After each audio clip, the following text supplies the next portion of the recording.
Muito boa tarde, muito boa noite. Desculpe o atraso, tive alguns atrapalhos aqui, mas vencemos.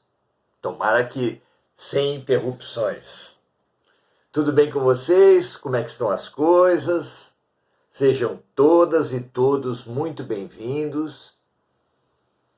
Estamos estudando, é um grupo de estudos, é o Oração Ação, que está junto novamente, a partir de O Consolador, de Chico Xavier e Emmanuel, excelente diretriz, excelente roteiro de estudos, 411 perguntas que passam em revista o conhecimento humano à luz do conhecimento espiritual, desse grande instrutor que é Emmanuel.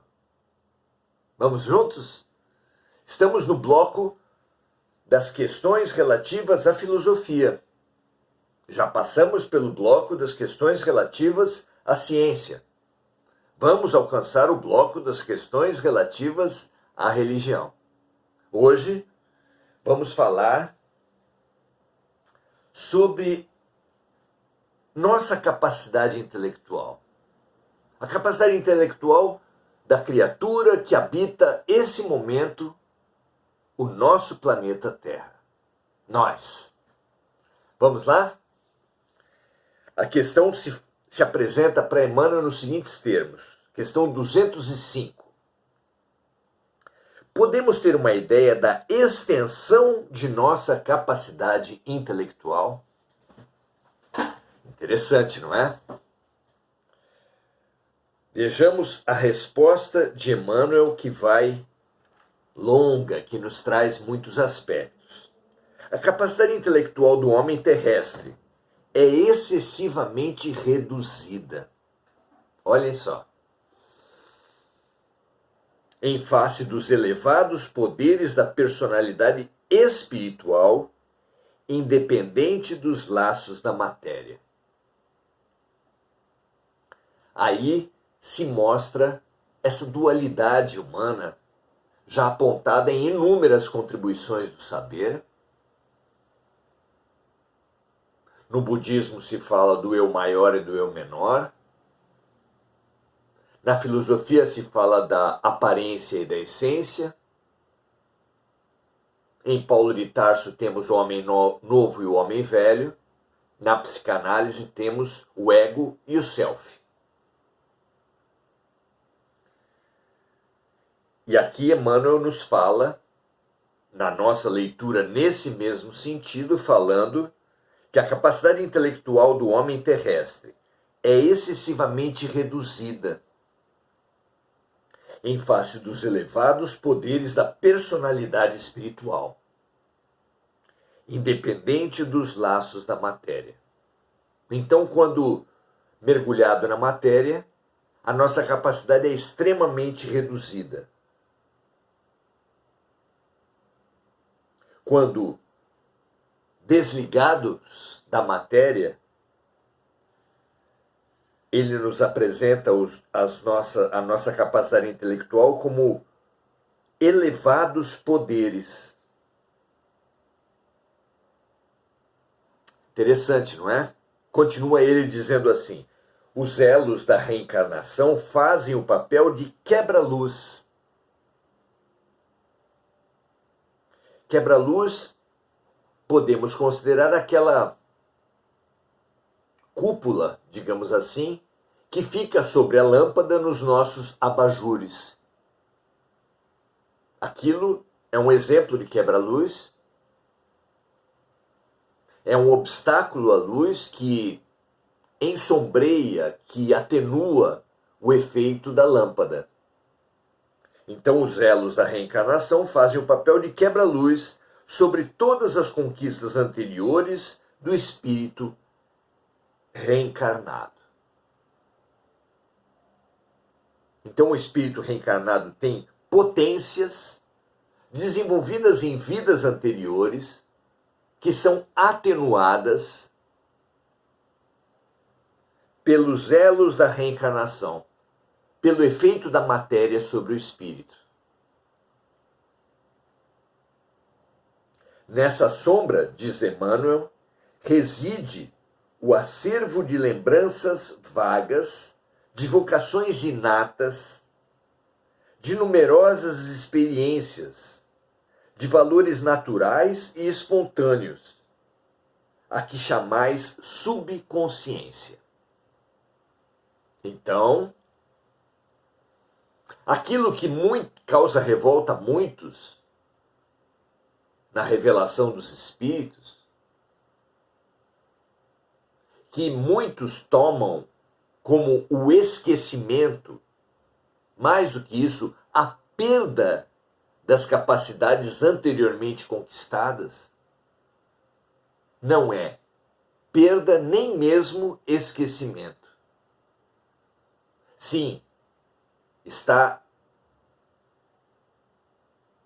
fora do alcance do nosso consciente, mas está essa memória, estão esses talentos, estão as nossas habilidades depositadas na subconsciência ou na inconsciência. O que é certo é que nós não lembramos dessas capacidades, dessas vivências, sendo certo também que em determinadas situações,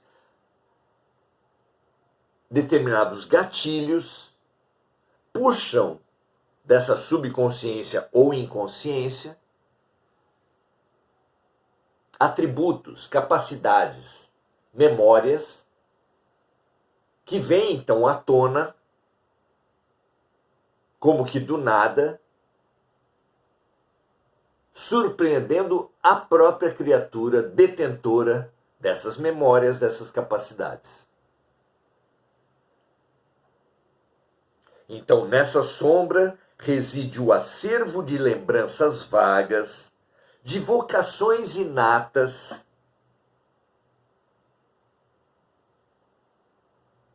ocorrências que a psicologia materialista ou a psicanálise materialista não sabe apontar origens, mas que vêm de numerosas experiências, valores naturais e espontâneos, a que chamais subconsciência. O homem comum é uma representação parcial do homem transcendente. Nossa dimensão materializada é uma redução da nossa dimensão, do nosso eu espiritual, que será reintegrado nas suas aquisições do passado, depois de haver cumprido a prova ou a missão exigidas pelas suas condições morais no mecanismo da justiça divina. Podemos comparar o espírito como um ator. E cada reencarnação que esse ator, cada reencarnação nossa é como um papel que esse ator representa numa nova peça de teatro. Enquanto está representando esse personagem, o ator como que se esquece de si mesmo, deixando em suspenso seus juízos, seus valores, seus pensamentos, suas memórias, para viver o personagem que ele compôs naquele tempo da peça de teatro. Nós, no tempo em que vivemos a reencarnação, praticamente todo esse tempo, vivemos a personalidade, vivemos o personagem dessa encarnação, sem lembrarmos os talentos, as memórias, os atributos provenientes de vidas passadas. É uma comparação que pode ser útil para os amigos. Então, o homem comum é uma representação parcial do homem transcendente, que será reintegrado nas suas aquisições do passado, depois de haver cumprido a prova ou a missão exigidas pelas suas condições morais, no mecanismo da justiça divina. Seremos reintegrados, então, às nossas memórias, ou ao nosso eu construído nas múltiplas vidas, como um ator, depois que sai de cena, toma posse das suas memórias, dos seus valores, da sua personalidade como ator. Aliás, continua Emmanuel, a incapacidade intelectual do homem físico tem a sua origem na sua própria situação, caracterizada pela necessidade de provas amargas. Então, diz aqui Emmanuel que a própria situação que foi organizada no planejamento reencarnatório, contando com relativa participação do espírito e assistência, sem dúvida, de espíritos protetores, de técnicos em reencarnação, limita a capacidade intelectual da criatura. Continuando, o cérebro humano é um aparelho frágil e deficiente, onde o espírito em queda, onde o espírito reencarnado, tem de valorizar as suas realizações de trabalho. Imaginai a caixa craniana, onde se acomodam células microscópicas inteiramente preocupadas com a sua sede de oxigênio, sem dispensarem por 1/1000 de segundo a corrente do sangue que as irriga. A fragilidade dos filamentos que as reúnem, cujas conexões são de 100 milésimos de milímetro, e tereis assim uma ideia exata da pobreza da máquina pensante de que dispõe o sábio da terra para suas orgulhosas deduções, verificando que por sua condição de espírito caído na luta expiatória, tudo tende a demonstrar ao homem do mundo a sua posição de humildade, de modo que, em todas as condições, possa ele cultivar os valores legítimos do sentimento. Então, o aparelho craniano, o aparelho cerebral,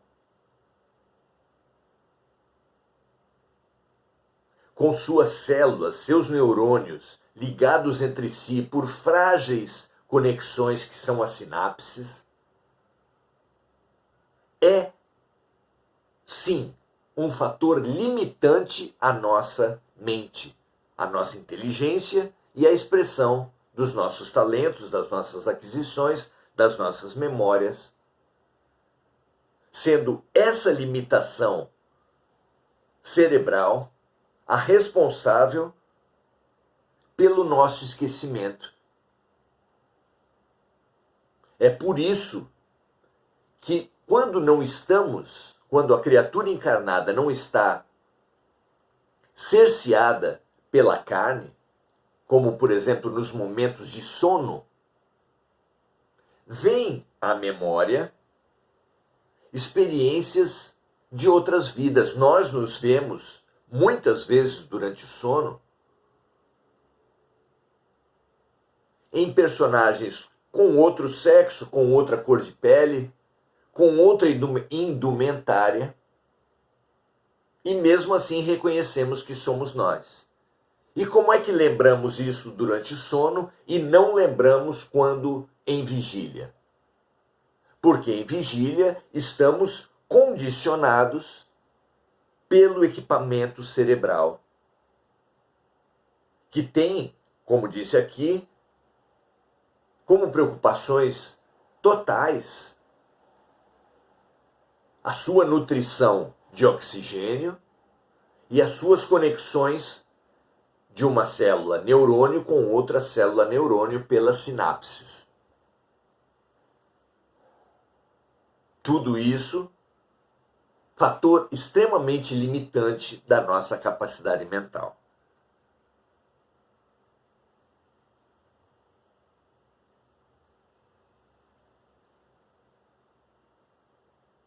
por sua condição de espírito caído na luta expiatória, tudo tende a demonstrar ao homem, ao ser humano, a sua posição de humildade, de modo que em todas as condições possa ele cultivar os valores legítimos do sentimento.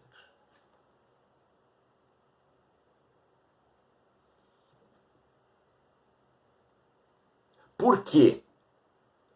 Qual a utilidade dessa redução, desse condicionamento, dessa prisão que a matéria exerce sobre o espírito?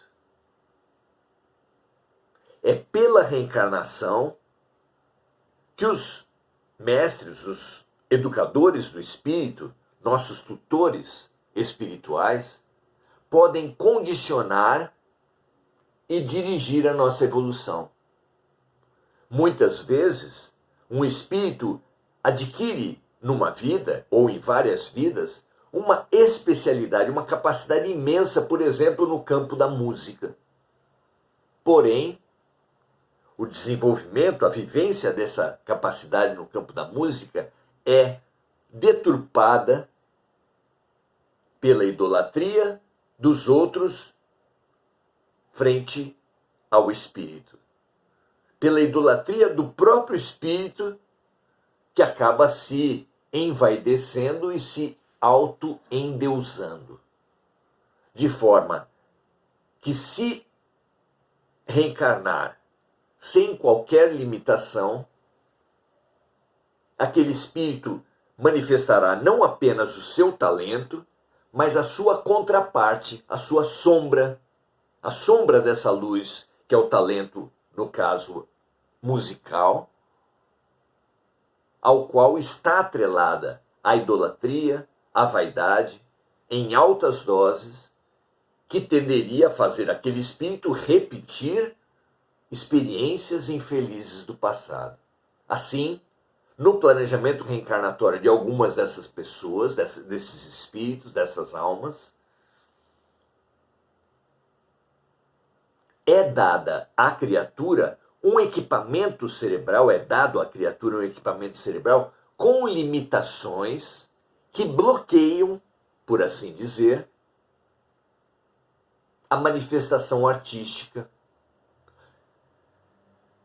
funcionando como uma represa de um rio que condiciona, que dirige aquelas águas para um outro leito, de forma que aquele espírito grandemente evoluído numa área, no nosso exemplo, a música, passa a experimentar as suas enormes limitações no campo das profissões, que exigem outros tipos de inteligências, induzindo esse espírito a uma vivência de humildade, que seria de grande proveito para que ele equilibrasse a sua gigantesca vaidade, que tanto o prejudicou em outras vidas. Vejam a delicadeza, vejam a estratégia que os técnicos de reencarnação desenvolvem em cada um de nós, em cada vida de cada um de nós, para desenvolver-nos em outros campos, para desenvolver equilíbrio num espírito muito desenvolvido numa área e atrofiado em outra. Assim, os nossos tutores vão como que encaminhando a nossa evolução para nos dar resiliência, força, lucidez, robustez, para que não fiquemos como um quadrúpede, um animal de 4 pernas que tivesse uma perna hipertrofiada, grande, forte, e outras 3 atrofiadas, pequenas, fracas.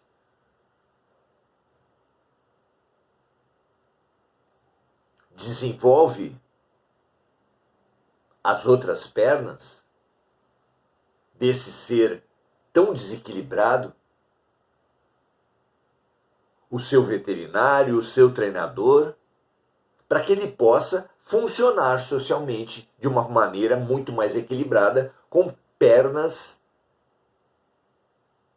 igualmente desenvolvidas. Uma comparação, algo limitada, mas que dá bem essa concepção, essa ideia da necessidade de equilibrarmos os diferentes campos do conhecimento, o profissional, o intelectual, o artístico, o ético, para que o nosso projeto de vida seja cada vez mais robusto, consistente, possa enfrentar os grandes desafios da existência. Vejam vocês se faz sentido para vocês. Pensemos, tenhamos uma visão, ainda que rápida, da nossa evolução e de por que a nossa intelectualidade, mas também os múltiplos talentos, vão sendo limitados vida após vida. Ficando claro que a busca dos nossos tutores espirituais é sempre pelo equilíbrio, pela força, pela capacidade de enfrentar os diferentes desafios e vencê-los. Muito bom. Rosângela Haltman, desejando muita paz e agradecendo o nosso momento. Marco Aurélio Trindade saudando os amigos como Lúcia Galvão, Cláudia Silva, Mônica Silva lembrando de amigos encarnados e desencarnados. Que todos aqueles que estiverem no corações de todos os envolvidos aqui, ao vivo ou em gravações, possam receber esse influxo de luz gerada a partir do alto, nesse nosso grupo de estudos, que tanto fortalece, que tanto proporciona para nós essas oportunidades de aprendizado. Mônica vibrando também pela paz mundial, saudando a todos, assim como Enir Cajazeira também. Agradecendo a presença de todos, convidamos todos os amigos a estarmos juntos amanhã, dando continuidade a esses nossos estudos tão estimulantes, que nos ajudam tanto na compreensão das leis do mundo, da ação de Deus perante as criaturas, da nossa própria evolução, eternidade afora. Paz e bem a todos, muito obrigado pela presença e até amanhã.